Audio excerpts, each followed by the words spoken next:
Bienvenue à la communauté d'études quotidiennes de la Bible. Combien je suis contente d'être avec vous encore une fois aujourd'hui pour étudier ensemble la leçon de l'école du sabbat et pour mettre fin aussi à cette dernière. Cette leçon a été d'une importance capitale pour nous en raison qu'elle nous montrait le plan de Dieu pour nous en tant qu'êtres humains. Nous prions le Seigneur. Qu'il te plaise, ô notre Dieu, de nous assister tandis que nous allons ouvrir ta parole. Donne-nous ton Saint-Esprit afin que nous puissions mieux discerner au nom de Jésus. Amen.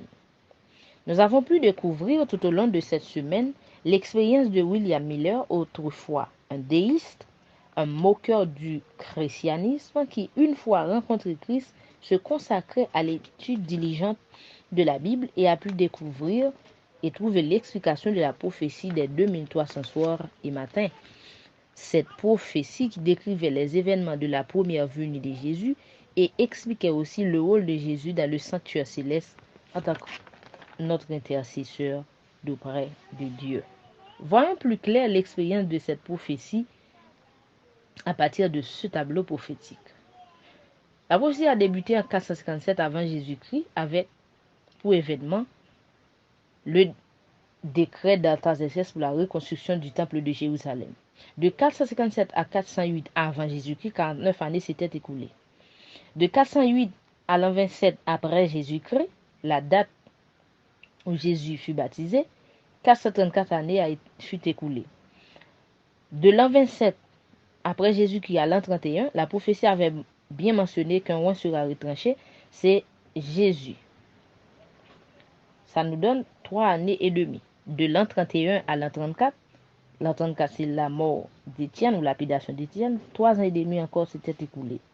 Maintenant, quand on soustrait 490 années des 2300, il nous reste 1810, on ajoute 34, nous avons 1844. Donc, 1844, c'est la date qui met fin aux prophéties des 2003, soir et matin, et aussi la date qui souligne la purification du sanctuaire selon la prophétie de Daniel 8 et 9.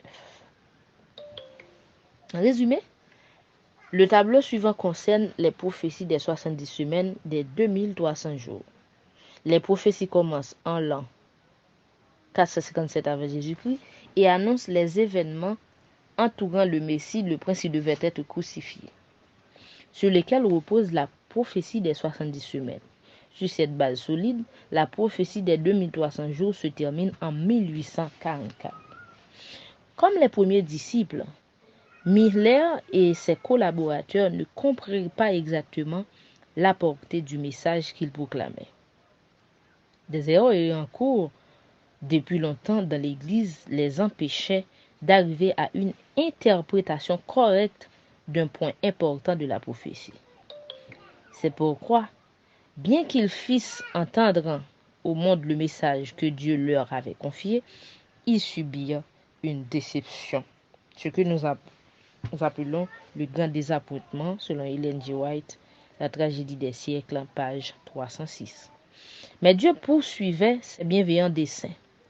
Le grand jour étant à la porte, il permit que le monde fût éprouvé par l'annonce du retour de Christ à une date précise pour donner aux chrétiens l'occasion de prendre conscience de leur état spirituel. Le message avait pour but de les purifier en leur permettant de constater si leur affection était placée sur le monde ou sur Jésus et les biens célestes. Ils professaient aimer le Sauveur, le moment était venu de le lui prouver. Étaient-ils prêts à renoncer à des espérances et à des ambitions mondaines pour accueillir leur Seigneur avec joie?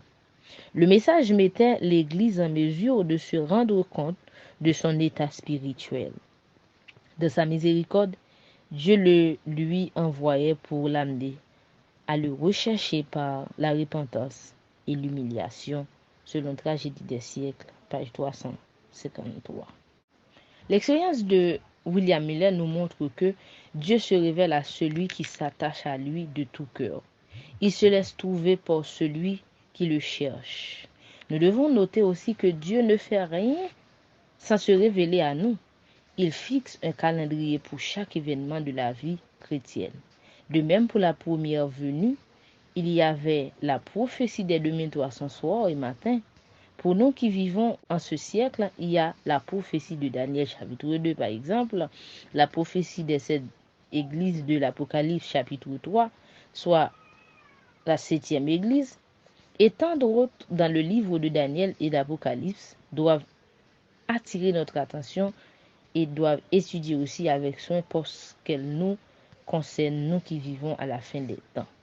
Sachez que Dieu est prêt à nous expliquer les secrets de la Bible, mais il le fera aux personnes qui sont mûrement enracinés en lui et non ceux qui sont dans le lait maternel, c'est-à-dire ceux qui ne prient pas et qui n'ont pas l'Esprit de Dieu.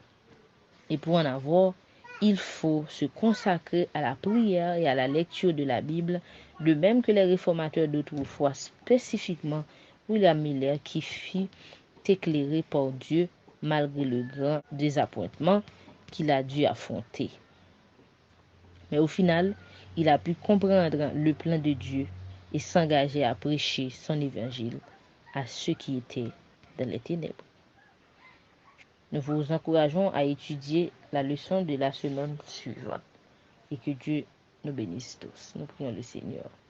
Nous te remercions, notre Père Céleste, de nous avoir éclairé au sujet de ta parole. Donne-nous la possibilité de continuer à étudier ta parole afin que nous puissions nous préparer pour ton avenir. Au nom de Jésus. Amen.